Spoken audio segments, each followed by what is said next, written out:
Okay, picture this. Imagine, just for a second, waking up entirely engulfed in pitch black darkness. You open your eyes, and suddenly, boom, this blinding, piercing light washes completely over you. You can see silhouettes of people frantically darting around in your peripheral vision. You're totally disoriented, and there's just a complete, terrifying blank where your memory should be. Welcome to today's Explainer. We're looking at a truly wild scenario today that reads like a tense medical mystery wrapped up in a sci-fi thriller, and we are going to try and decode this bizarre anomaly together. So your eyes are finally adjusting to this glaring light, and you see them. You appear to be in some kind of hospital, right? But the doctors standing around your bed definitely aren't wearing standard scrubs. No, they're entirely sealed up inside heavy-duty white protective suits and these bulky, intimidating gas masks. And then a muffled voice through one of the masks asks you this incredibly simple, yet totally loaded question. How do you feel? It instantly sets off alarm bells. I mean, why the hazmat gear? Why the masks? This exact question is the anchor point for the incredible second-person mystery we're decoding today. Now, here is where the absolute sensory shock hits you. You don't remember a single thing. You reach up to scratch your head in confusion, but instead of the normal feeling of skin and hair, you hear this deeply unsettling scraping sound. You look down at your palm and it's completely transparent. It is literally made of solid glass. In fact, your entire body is covered in it. You have been completely, physically converted. Section 1. Waking up made of glass. The fragile state. So the doctors, still in those gas masks by the way, are super quick to feed you a cover story. They claim there was a supposedly volatile accident at a testing ground involving sand, intense fire, and radiation. According to them, you somehow breached the perimeter and the extreme exposure radically mutated your body. But let's look at the bizarre biology of this new mutation, because it's wild. The new skin is incredibly brittle. Just brushing against a normal object leaves burning scratches. However, it's remarkably interconnected with your cellular structure. If a heavy coffee mug drops and shatters your foot, the crack smooths over and heals entirely on its own within a few hours. You can even voluntarily turn it completely transparent to reveal the horrifying sight of your own muscles working underneath. Yet, terrifyingly, your internal anatomy, your organs, your bones, your soft tissues, they all remain perfectly normal. Now, what's really interesting here is the sheer number of environmental anomalies in this so-called hospital. Think of these as little glitches in the matrix. The doctors claim everyone wears gas masks because physical contact with you is dangerous. They offer you mashed potatoes, but your appetite is completely gone. As you carefully step out of bed, you realize the entire floor is covered in a thick layer of fluff, obviously to keep you from shuddering if you fall. But consider the rest of this environment. All the plants are artificial. There is not a single window in the entire facility. And every single night, your room is heavily secured with an automated magnetic lock. These are massive, flashing red flags that you are absolutely not in a standard medical recovery ward. Which brings us to Section 2, Forged in the Furnace, the first mutation. The doctors promise a solution to your incredibly fragile state, but it involves a terrifying breach of trust.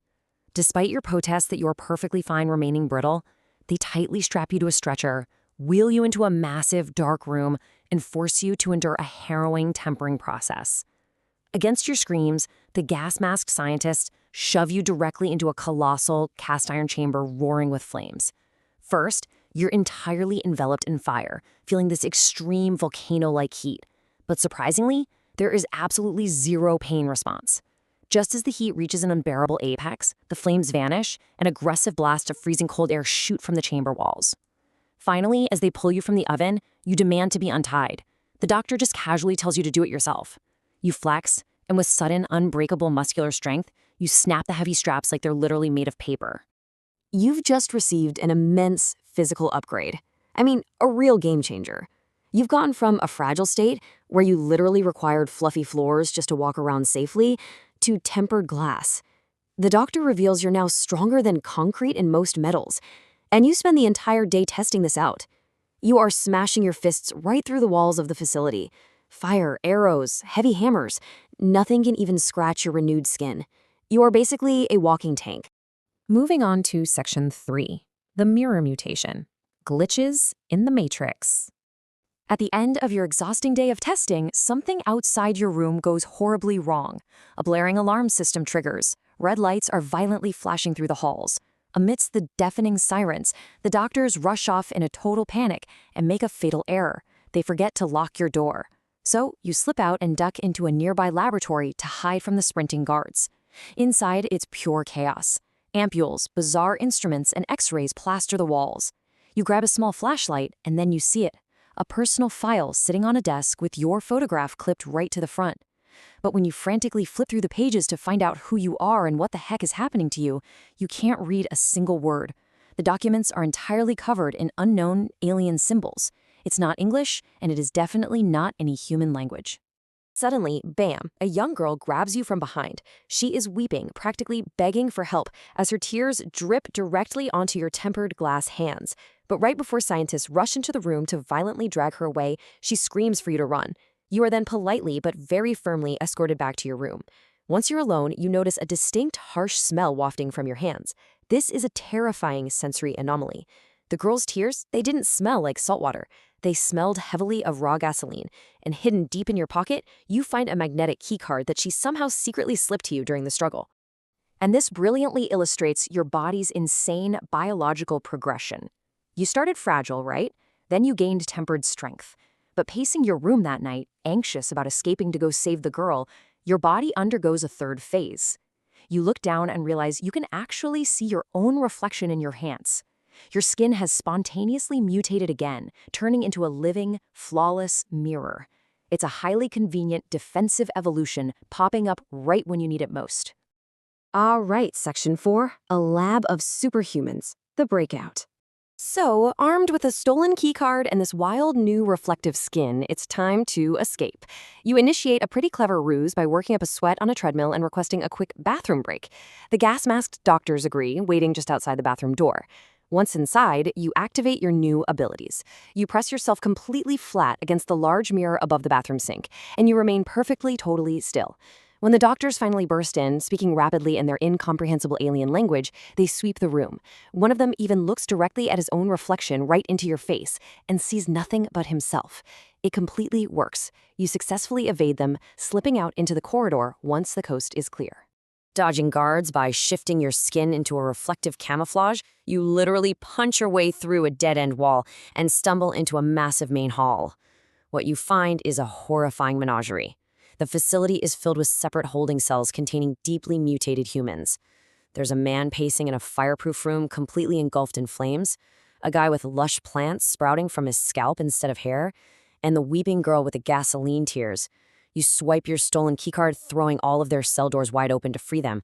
But nobody moves. No way. They just stay inside their cells. Out of the deafening silence of the open cells, an old lady who has brightly glowing lanterns physically embedded in her skull where her eyes should be, turns to you and asks this bone-chilling question. Why did you do it? You don't know yet. The mounting dread here is just palpable. I mean, why are these incredibly powerful mutated humans absolutely terrified of leaving their unlocked cages? What do they know about the outside that you don't? Section 5, the truth beyond the window, the light at the end of the hall. The alarms are absolutely screaming now. The automated doors begin sliding shut. You sprint out of the main hall, leaving the terrified prisoners behind, and plunge into a long, pitch-black corridor. You pull out the flashlight, shine it off your own mirror-like chest, and illuminate the hallway like a massive night lamp. At the very end of the corridor, you see it. A single, small window. Freedom. You clench your unbreakable glass fist, ready to shatter the glass and step out onto the earth. But you freeze in absolute, trembling horror. You aren't looking at a landscape. You are looking at a massive, floating asteroid belt. You see the ambient glow of an unknown, vibrant purple planet. And sweeping across the endless void are the blinding searchlights of a colossal space station. The twist drops like a ton of bricks. You are not on Earth. Actually, scratch that, you haven't been on Earth this entire time. You are trapped in an impossibly huge spacecraft, likely on the exact opposite side of the galaxy. The doctors in the gas masks aren't trying to protect themselves from you. They're alien beings hiding their true faces and breathing apparatuses while harvesting humans for bizarre extreme biological testing. The sheer weight of this reality is so devastating, so completely mind-shattering that you lose consciousness and just completely black out. And then, just darkness. You slowly come to your senses. Blinding light washes over you. Several figures in white protective suits and gas masks hover over your bed. You don't know where you are. You don't remember a single thing. And a muffled voice asks, "How do you feel?" The narrative brings us right back to the exact same scenario. Your memory has been completely wiped, resetting the entire board. So what does this all mean? Are you just doomed to repeat this horrific cycle forever? Evolving, escaping, discovering the horrifying cosmic truth, only to be mind-wiped and shoved right back into the furnace? This narrative is an absolute masterclass in using structured sensory cues. The weird fluff on the floor, the alien symbols, the constant gas masks, to build up to a breathtaking sci-fi reveal. It really makes you wonder. If you woke up tomorrow and heard a scraping sound against your own skin, how many loops would it take for you to finally break the glass? Thank you so much for joining me on this explainer, and I will absolutely catch you on the next one.